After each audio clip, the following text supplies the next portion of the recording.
Hello everyone, यदि ए अनुपात B अनुपात सी बराबर 2:3:5 है तथा सी अनुपात डी बराबर 2:5 है तो ए अनुपात डी क्या होगा। तो ये अनुपात पूछ रहा है, हम इसको सोल्व करते हैं। ए अनुपात बी और सी डी ये अनुपात में है, और अब इनका अनुपात देखते हैं।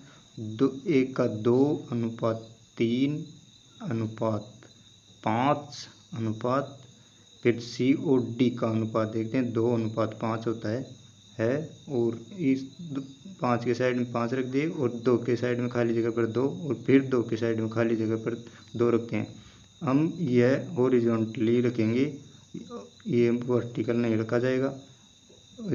2 से मल्टीपल करने पर 4 होता है, और 3 से 2 से करने पर 6 होता है, और 5 को 2 से करने पर 10, और 5 को 5 से मल्टीपल करने पर 25 होता है। हम क्वेश्चन की ओर बढ़ते हैं। एक का अनुपात 4 आया है और डी का अनुपात हमारे पास ये 25 निकल करके हमारे सामने आया है, तो यही हमारा फाइनल आंसर है 4:25। ए अनुपात डी बराबर यही है। ओके। क्वेश्चन नंबर 2, 3 संख्याओं का अनुपात 2:3:5 है। यदि तीनों संख्याओं का योग 275 है तो तीनों संख्याओं में सबसे बड़ी संख्या क्या है।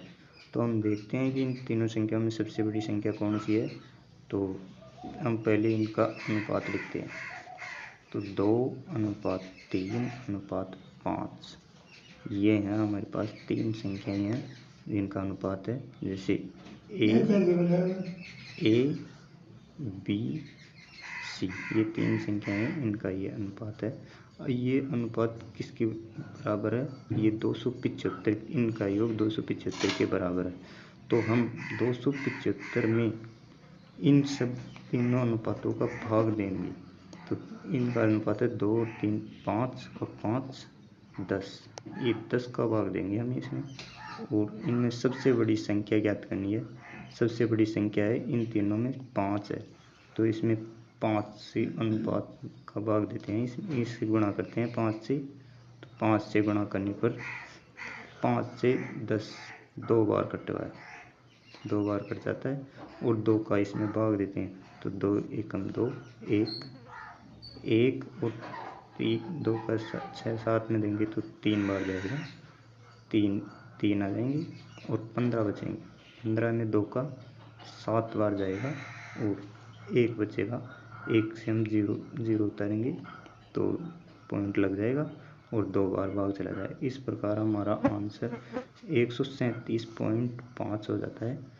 यही हमारा फाइनल आंसर है। ओके।